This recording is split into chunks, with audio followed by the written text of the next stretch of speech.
She walking like, she walking like, she looking like, walking like model lady, looking like a superstar, baby. She looking like model lady, looking like a superstar, baby. It has taken me over 20 years to write How to Beat That Beat at His Own Game. When I first started out with my book, it was called Thank God for Gold Diggers, Hoochies, and Hoes. Maybe the rest of you bees can learn something. Because I kept writing, I kept editing.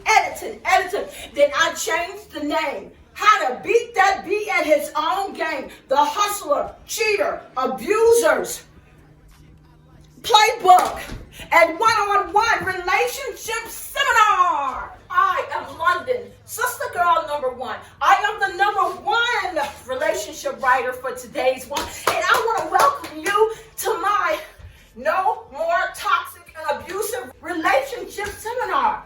I have a 335-page book that I want you to go ahead and order.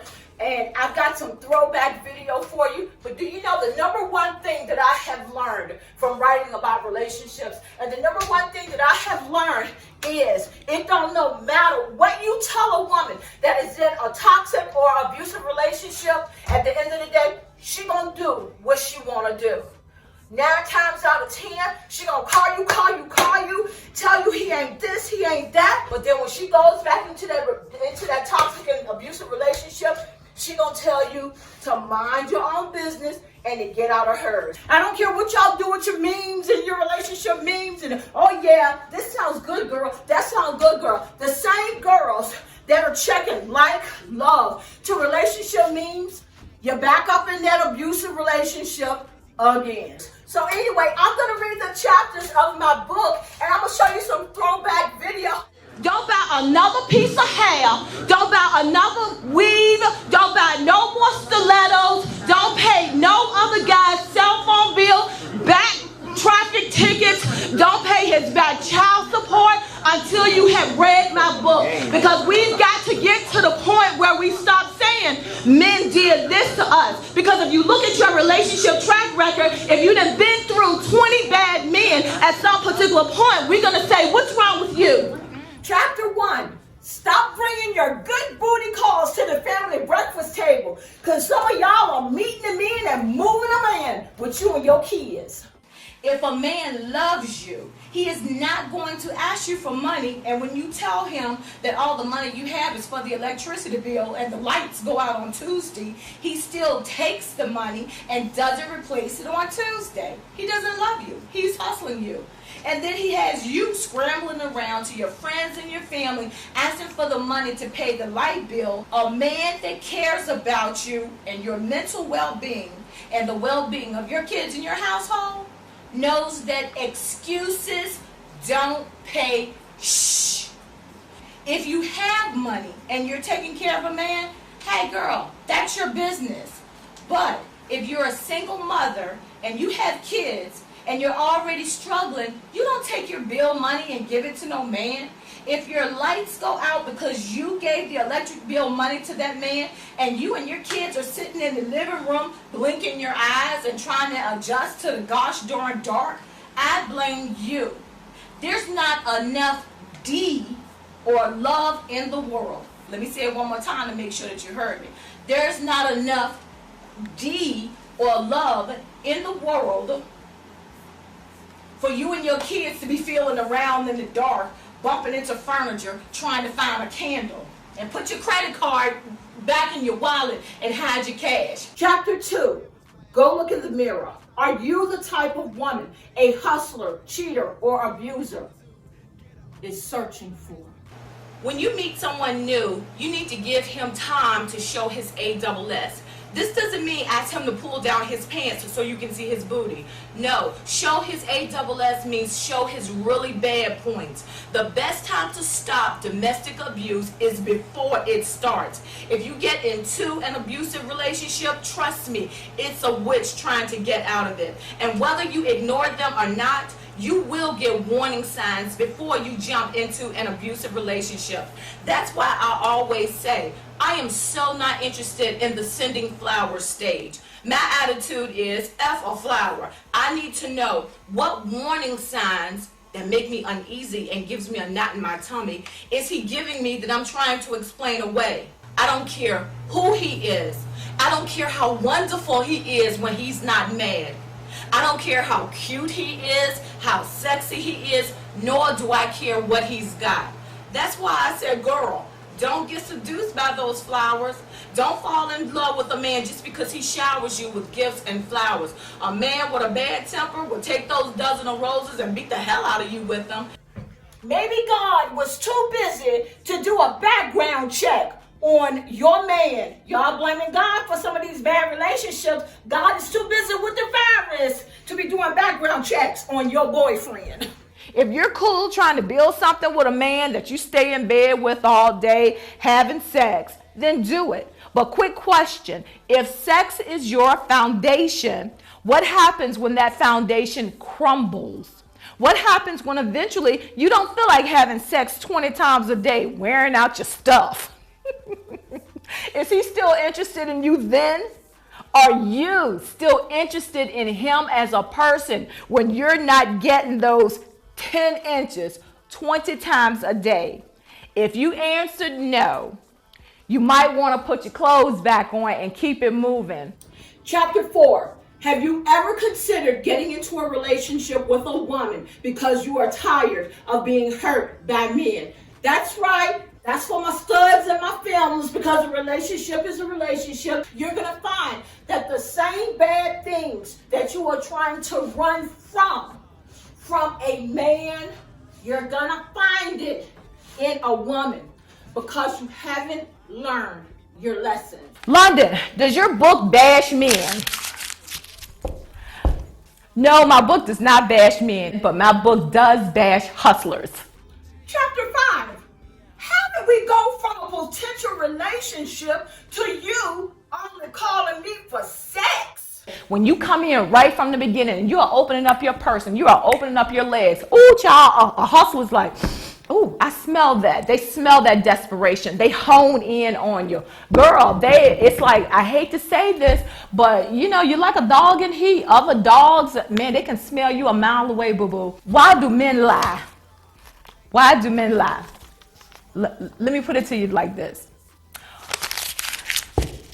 Okay, all men don't lie, okay? But to a hustler, once he has seen that you will accept his first 25 lies and you're keeping it moving, you're keeping it going, all you're doing is bitching and complaining. Once you start that in the beginning, then he knows that you're going to accept the next 500 lies that he's going to give you. And he knows that all he has to do is just lie, lie, lie. And you're not going to do anything but bitch and complain. Why? Is it the responsibility of other women to tell a married man to go home to his wife? And I think that's chapter 6. That's right. I go there. I'm going there with you. Don't worry. I got it. I can back it up. I'm going there with you. We're going there. We're going. Let me ask you this. If the phone number pops up again or you find new numbers, why keep calling the numbers? Are you trying to scare women away from your man? Baby girl, if you're with a cheating man, you'll be calling numbers and trying to scare away the competition for the rest of your life. Do you really need that? Shh. Now here is the ball breaker right here. Nothing makes you look more pathetic than to keep on calling a chick and not knowing that she has you on speakerphone and that your man is there effing her at that moment, and he is becoming more aroused by the sound of you begging, threatening, crying, pleading, fussing, whimpering, etc. I'm telling you what I know. Does anybody know Oprah? Because chapter 7 is letter to Oprah about cheating with married men. When you catch him cheating, he watches you nag, threaten, and finally pack your bags and leave. He says to himself, Let me drag myself over to her mama's house and say all the right things so she will come home. He lays we've been together for a long time. We don't want to break up the family. Think about the kids coming from a broken home. I promised to change. It was only about sex. Let's get counseling. Can we at least start dating each other? Nothing big, just a little date. Just so you can see that I've changed. Here's your favorite flowers. Here's a big diamond. You said you would be with me for better or worse. Guilt trip on you. And as he expects, you finally come home. Your cheating man let some time pass. He lets you throw up in his face. I've forgiven you for cheating, but I have not forgotten.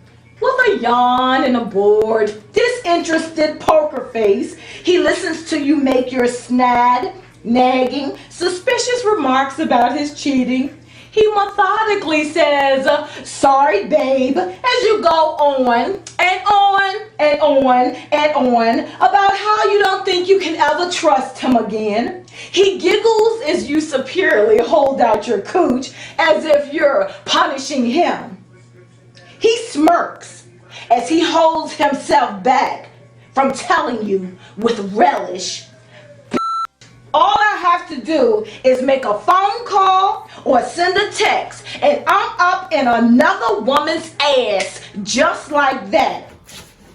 Are you looking for closure from a past relationship? You need to read the chapter. Look, he don't want you no more. There's your closure right there. I think that's chapter 8.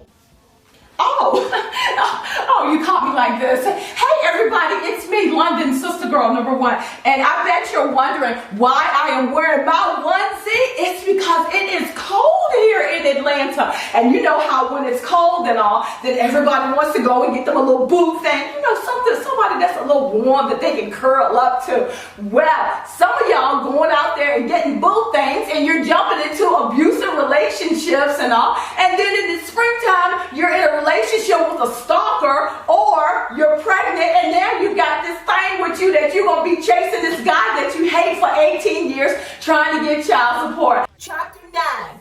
Before you go beat a bitch's ass for messing with your man.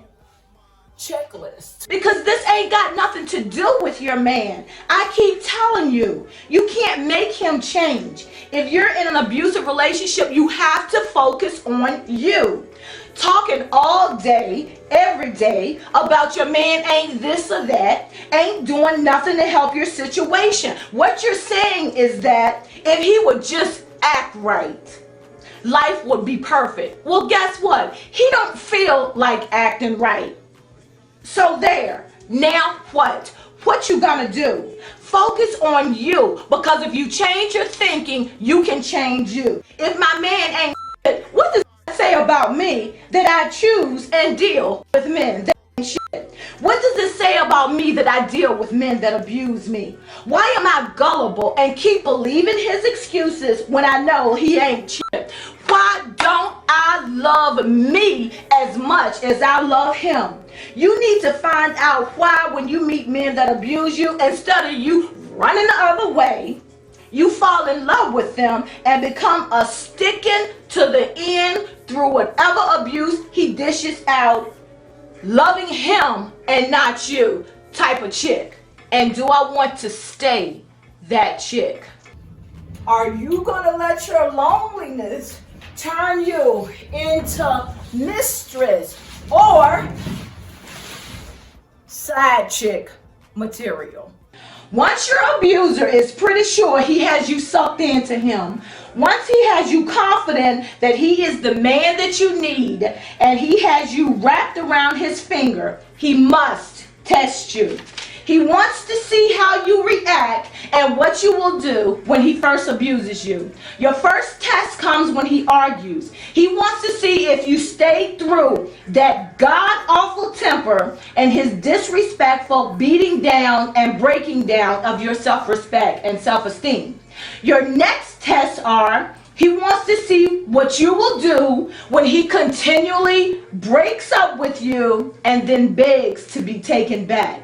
He wants to see if you will go on without him, or if you will beg and cry for him to come back. He wants to see what you will do when he yells excessively, calls you ugly names, screams, get up in your face, foaming at the mouth like a rabid dog, threatens you, has violent mood swings, throws objects across the room, narrowly missing you, puts his fist through the wall, takes your car keys and blocks the door so you can't leave, tells you to get out at night, or pulls the car over and leaves your ass on the side of the freeway. After he's done all that, he wants to see, are you still there? Bingo! This one is serious. I am so proud of this chapter. Let me sit down so I can holler at you. Do you think it's fair for you to jump into an abusive relationship and then call yourself a domestic violence victim? I know some of y'all, that irritates the hell out of y'all, and I understand that. But for some of y'all, you gotta go back and make amends for the friends and the family that were there for you. It was 2 more times that I was molested by, I'm not gonna give any names or whatever.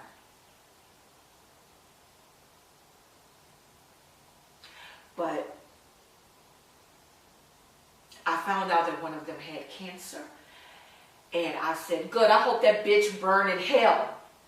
And of course, everybody was like, oh, Renee. Or my family calls me Renee. Like, why would you say that and all? And I'm like, because that bitch was molesting me, was touching on me and stuff. And it was we'll forgive, whatever. And then it's like, when they saw that person that I identified, like, this person right here was touching on me. This person right here was touching on me. Do you know that they still were, like, talking to the person? Like, see them in church or whatever. Like, everything is, like, all cool and stuff like that, And I'm like, how can you be cool when I told you that this was the person that was molesting me? How can you be cool when I gave you, like, location? I gave you, like different things in the bedroom, different this. Like, you had these motherfuckers babysitting us and stuff,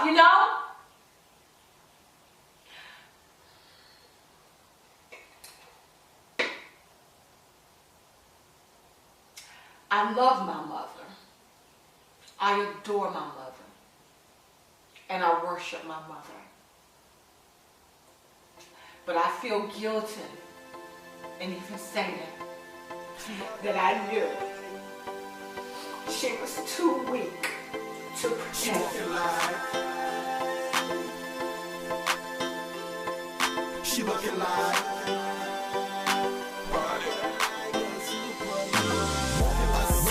model lady, looking like a superstar, baby. She looking like model lady, looking like a superstar, baby.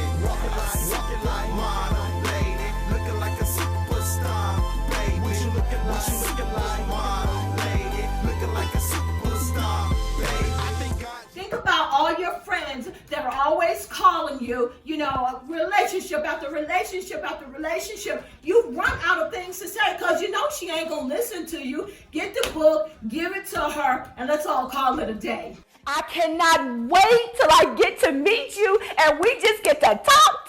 Bye. God just broke the mold. She walked in the room looking like a centerfold. No cameras flashing, but she still stopping pose. No time to contemplate, man. I already chose. I can't wait to get her on the flow as we groove. All right, go head on. Go get your book. Go. What are you waiting for?